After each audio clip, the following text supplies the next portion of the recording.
আরজিকর হাসপাতালে ৪৮ ঘন্টার ব্যবধানে দুজনের মৃত্যু। পরিকাঠামো খতিয়ে দেখতে পরিদর্শনে স্বাস্থ্য শিক্ষা অধিকর্তা। পরিকাঠামো নিয়ে জরুরি বৈঠক আরজিকর হাসপাতাল কর্তৃপক্ষের। পিডব্লিউডি, ইলেকট্রিক বিভাগ, লিফট কোম্পানির আধিকারিকদের সঙ্গে বৈঠক। লিফটের কি পরিস্থিতি, কোন কোন জায়গায় কি ধরনের ত্রুটি রয়েছে, পুরো বিষয়ে খতিয়ে দেখতে বৈঠক আরজিকর হাসপাতাল কর্তৃপক্ষের। অন্যদিকে আরজিকর হাসপাতালে ভাঙচুর হওয়া জেনারেল এমার্জেন্সি চালুর উদ্যোগ নেওয়া হয়েছে।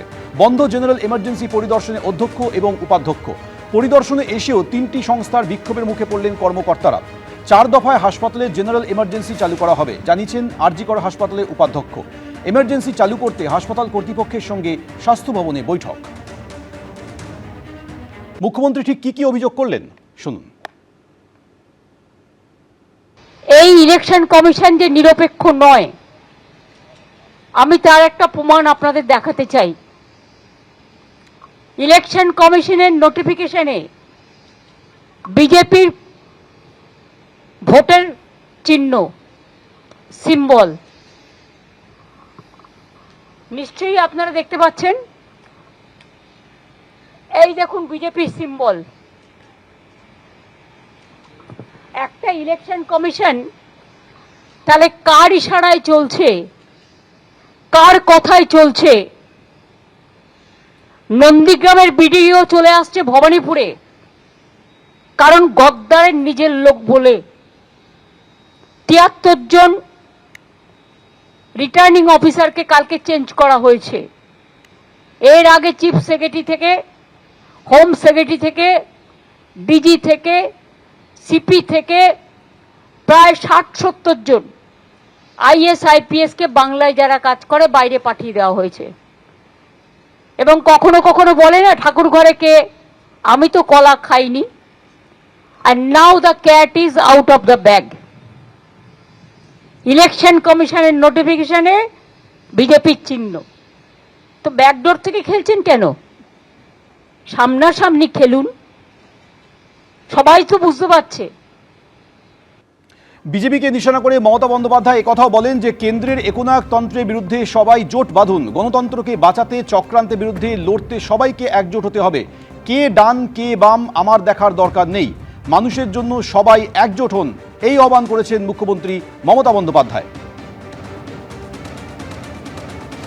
মুখ্যমন্ত্রী আজকে বলেছেন যে কেন্দ্রের একনায়কতন্ত্রের বিরুদ্ধে সবাইকে একজোট হতে হবে। কে ডান কে বাম আমার দেখার দরকার নেই। বামেরা তো নাকি অপ্রাসঙ্গিক, শূন্য।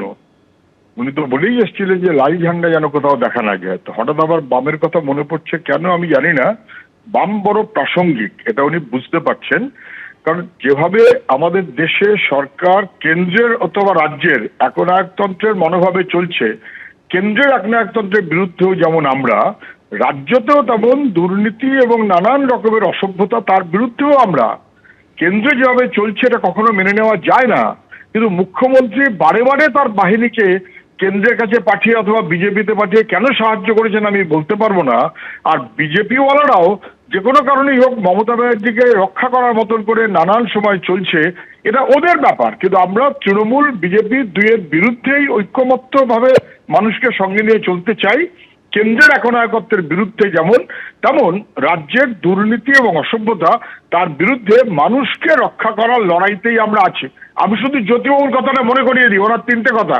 এক, বিজেপি অসভ্য বর্বরের দল, উনি কোনোদিন বলতে পারেননি, জ্যোতিবাবু বলেছিলেন। 2, মমতার সবচেয়ে বড় অপরাধ ও খাল কেটে কুমির আনার মতন করে বিজেপিকে পশ্চিমবাংলায় নিয়ে এসেছে। উনি বুঝতে পারবেন না সারা জীবনে যে বাংলার কি সর্বনাশটা মমতা ব্যানার্জি করেছেন বিজেপিকে সঙ্গে এনে। আর 3 বলেছিলেন, ইতিহাস মানুষই রচনা করে, মানুষ ইতিহাস রচনা করবে বিজেপি, তৃণমূল এবং এই কেন্দ্র রাজ্য অসভ্যতা এবং একনায়কতন্ত্র তার বিরুদ্ধে মানুষকে ঐক্যবদ্ধ করে। ওরা মন্দির মসজিদের রাজনীতি করতে চায়, আর আমরা রাজনীতিকে মানুষের ঘরে, মানুষের দাওয়ায়, মানুষের দাবিতে, শিক্ষা, কাজ, অধিকারের প্রশ্নে, জীবন জীবিকা প্রশ্নে নিয়ে আসতে চাই। এবিপি আনন্দ এগিয়ে থাকে, এগিয়ে রাখে।